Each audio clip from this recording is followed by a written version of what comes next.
Yon mga idol, gawa tayo battery pack 12.8 volts 30Ah para sa portable power station. Hindi ko na na-videoan yung umpisa pero ganyan na yung style, nakakasya dun sa power station. Syempre lagyan natin ng ring insulator, dagdag protection sa positive side ng battery. Syempre yung kabila rin lalagyan natin.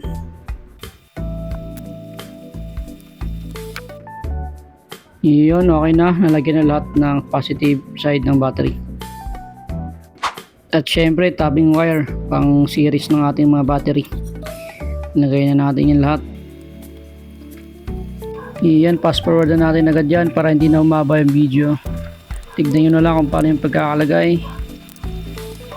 Yun, okay na itong isang side. Itong kabilang side naman, lagyan natin ng tapping wires. Fast forward na ulit natin to.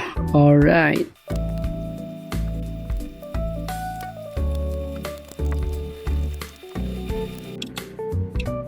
Iyon, okay na.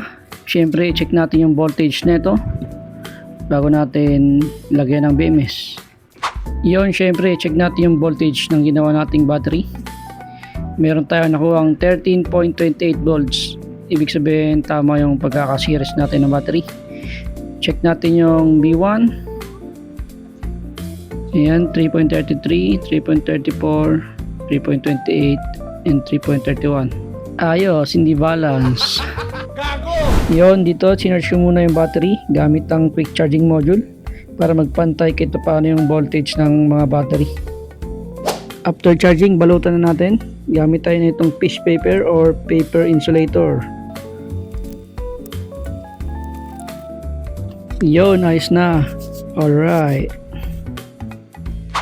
Para naman idikit ang BMS, gamit tayo na itong double-sided tape.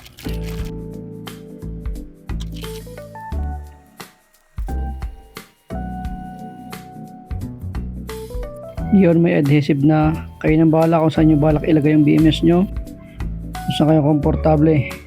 Sa wiring naman, sukatin nyo na rin. Cut nyo lang kung gaano kahaba yung kailangan nyo para hindi na gumulo yung inyong wiring. Ito yung sa akin, sinukot ko na. Pinutula lang yung wire na kailangan. Yun, isolder na natin to. Gamit tayo dito ng Centor 60 watts. Shoutout sa yung Centor. Dito, nahirapan tayo maghinang sa BMS kahit naka 60 watts soldering iron na tayo, dahil yan sa aluminum board or heatsink ng BMS. Mabilis siyang na-absorb yung init, kaya nahirapan yung 60 watts natin lutuin yung soldering lead doon sa board. Iyon, dito ihinang na natin yung mga wires sa B1, B2, B3, and B4.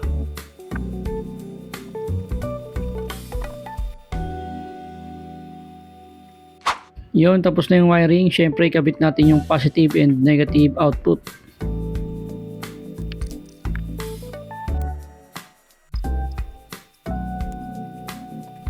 Yun, naikabit na. Syempre, i-check ulit natin yung voltage nito from BMS. Yun, voltage check. Meron tayo nakukuha ang 13.66 volts. Ibig sabihin working yung BMS and tama yung pagkakakabit natin.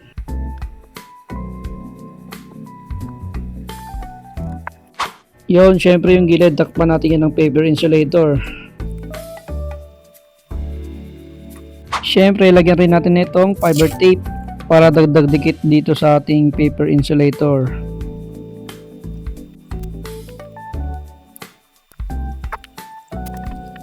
Yun, tapos na. Tatakpan lang natin ng thermal tape itong BMS. Tapos, pwede nang ikabit sa portable power station. Ayos. Yun, natakpan na ng thermal tape. Pwede nang ikabit to sa portable power station. Yun mga idol, ikabit natin to sa ating portable power station para matis na rin natin. Yun, syempre yung mga wires, kabit na rin natin.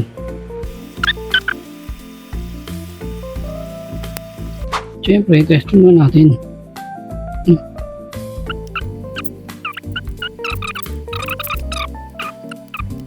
Okay, testing natin ito mamaya. Natin.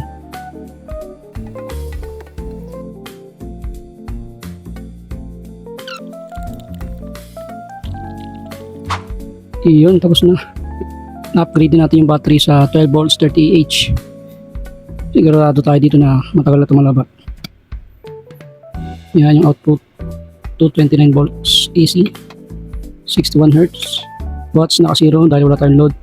And battery voltage 13.3 volts. Yun. Testing natin to, no? Yun lang mga idol. Salamat.